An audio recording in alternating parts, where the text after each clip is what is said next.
Alexander Skarsgård had a hilarious way to prepare for his starring role in Apple TV+'s Murderbot, and it could even be a hint at a big plotline in the second book. Alexander Skarsgård leads the cast of Murderbot as the titular sec unit, Murderbot. Reviews for Murderbot have already praised Skarsgård's ability to breathe life into the character in live action, and the consensus seems to be that he's perfectly cast as the socially anxious android. He didn't earn that praise by accident, however, and Skarsgård put some truly shocking and hilarious work into preparing to play sec unit. Apple TV+'s Murderbot is based on the Murderbot Diaries by Martha Wells, but it hasn't been entirely faithful to the award-winning science fiction books. There was a huge change to David Dastmalchian's Dr. Gurathin, for example, and several elements from the books were expanded and lengthened for the show. That being said, Murderbot is also quite a faithful adaptation to specific areas, such as the plot itself and the general sarcastic and dry wit of Wells' writing.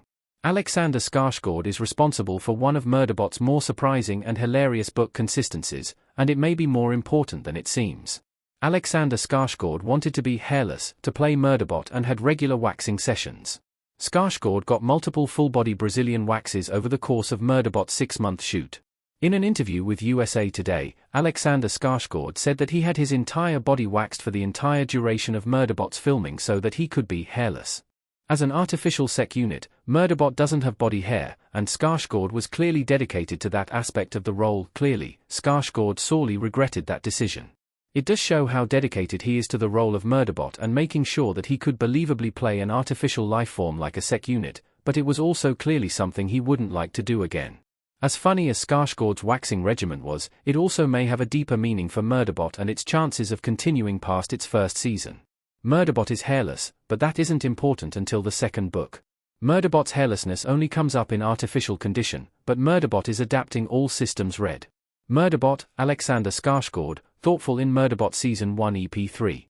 Image via Apple TV+. Alexander Skarsgård's decision to be completely hairless for Murderbot actually is in line with a fairly large plot point in the Murderbot Diaries books. In artificial condition, Murderbot revealed that sec units are completely hairless save for their heads and eyebrows. The hair on their heads helps them appear less frightening to human clients, while the lack of hair on their bodies helps them wear skin-tight armor more easily. Murderbot even remarks that the lack of hair on its body made it feel less like a human person, which it actually enjoyed. Later on in artificial condition, whole research transport convinces Murderbot to change its genetic coding and start growing hair on its body so it can better blend in as an augmented human instead of a sec unit.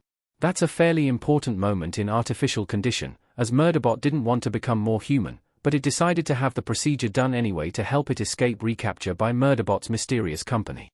However, Murderbot's lack of body hair isn't important at all to the first book in the series, All Systems Red, which is the book Murderbot Season 1 is adapting.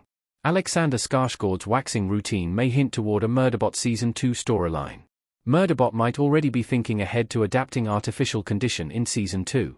Murderbot, Alexander Skarsgård, looking horrified in Murderbot Season 1 custom image by Yida Chacon. Since Murderbot's lack of body hair wasn't important to the book Murderbot Season 1 is adapting, it may be a hint that the Apple TV+ show is already planning ahead for the future. Alexander Skarsgård's waxing routine may be proof that he and the creators of Murderbot are already setting Murderbot Season 2 up to adapt Murderbot's reconfiguration in artificial condition. Skarsgård's waxing routine won't have a payoff until Murderbot reaches the middle of the second book, and it's hard to believe he went through so much trouble for something that only has a chance of happening. What makes it even more likely that Murderbot is already setting up Season 2 is the fact that the show could easily have avoided Murderbot's lack of body hair. Murderbot has already made some big changes to the books it's based on, and the Apple TV+ show could have handled Murderbot's reconfiguration without having Skarsgård get full body waxings. While it may just be a sign that Skarsgård is dedicated to the role, it also may be proof that Apple is planning to turn Murderbot into a multi-season show. At the very least, it shows that Skarsgård is already looking ahead to future Murderbot Diaries books. Even if Skarsgård's waxing routine is proof that Murderbot is already laying the groundwork for Season 2, there are still a few hurdles the show will have to overcome. No amount of planning ahead or pre-existing books can guarantee that Murderbot will be renewed for a second season. The only thing that can guarantee Murderbot will continue is viewership. Right now, it's impossible to say how successful the show is, as Apple doesn't share viewership data publicly. Hopefully, Murderbot will prove just as popular as the books, and it will be able to make use of this superb bit of setup it already included.